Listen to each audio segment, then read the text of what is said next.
and white bread. First, I'm gonna start with the bread. I have 8 slices of white bread. Cut them up into 1/2-inch pieces. You could use stale bread, or you could do what I'm gonna do, which is dry it out in the oven. If your bread isn't stale, you have to staleify it to make good stuffing. So put the bread in an even layer on a baking sheet, and then do the same thing to your cornbread. This is an 8x8 baking dish of cornbread that I made, recipe on the website. You could totally buy some, cut it out, cut it into 1/2-inch cubes also, and then both of those are gonna get dried out in a 375-degree oven. All right, just spread the cornbread on another baking sheet. I'm gonna bake this on 2 baking sheets. I'd say this is about 8 cups. So if you're not gonna make your cornbread with our recipe, make sure you get something that will equal an equivalent of 8 cups. Make sure they're nice and even, and then they go into a 375-degree oven until they're nice and dry. That'll take about 15 minutes. Those little dry bits are gonna soak up all the stock and make a really delectable stuffing.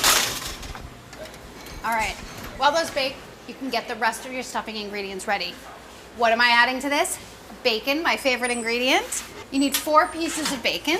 All right, now the bacon gets cooked in a skillet. The skillet doesn't need to be too big. If you would like to make this dish vegetarian, leave the bacon out, and instead of using chicken stock later when I add the stock, use vegetable stock.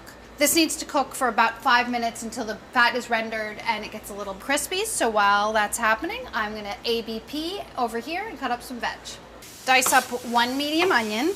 You could add more onion if you want, like really amp up the flavor. Go ahead and use 2. I'm gonna use 2 cloves of garlic. You can use 4. I'm gonna use 2 things of celery. You could use 4, whatever you want. I'm keeping it simple here though. That bacon adds so much flavor that you really don't need to add a ton of vegetable flavor. 2 cloves of garlic. Mince these guys up. That bacon is sizzling. I'm gonna give it a stir so it cooks evenly and doesn't burn on the bottom of the pan. Oh man, it smells so good in here. I bet in about 5 minutes, 15 people are gonna wander by and be like, hey, what you doing in there? Bacon brings them in like in hordes.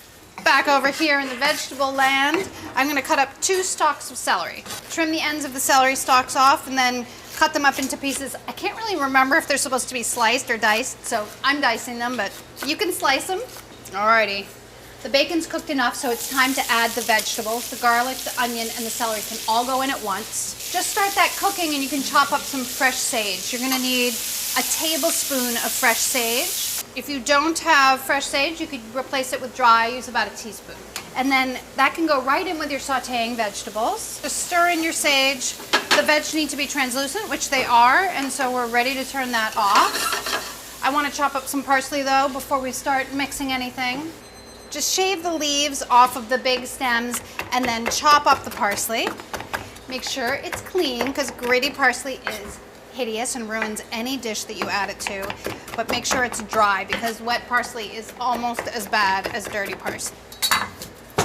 Okay, now we can assemble it. Take a nice big bowl.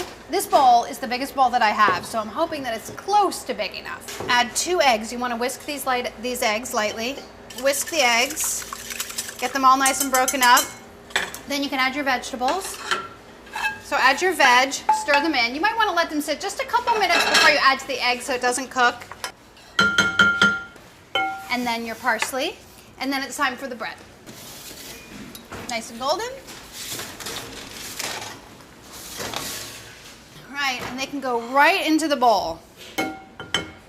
It'll probably fit, but it just might be a little difficult. Hopefully the largest bowl in your house is large enough. You have to have a special 1-time-a-year bowl for making stuffing. Add 2 3/4 cups of chicken stock. If you're trying to keep it vegetarian, use veg stock. And I do like to start off with about 2 cups of the stock, stir it up, see how moist it is, and then add the remaining stock if I feel like it needs it. You don't want it to be soggy, but you do want everything nicely moistened. Season it with salt and pepper, and then you want to let it sit for about 5 minutes just to absorb the moisture, stir it once more, and then it's ready to go into your turkey, or you can put it into a baking dish, which is what I'm going to do. I'm going to use a 9x13. If you were stuffing your turkey, you'd probably only have enough left over for an 8x8. Pour it into your dish. It's so good, really. The great thing about using the combination of the regular bread and the cornbread is the regular bread really holds its shape and gets kind of crunchy and like textury in there, and the cornbread disintegrates into crumbs, giving a fabulous contrast of textures. I really like it.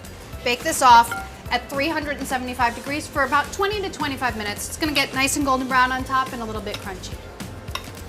Are you ready for the great reveal? The great stuffing reveal of 2012? Ta-da! Look how golden that got. Let's pretend you didn't see me close that oven door with my foot, okay? It's gorgeous. It smells like Thanksgiving. I think this would be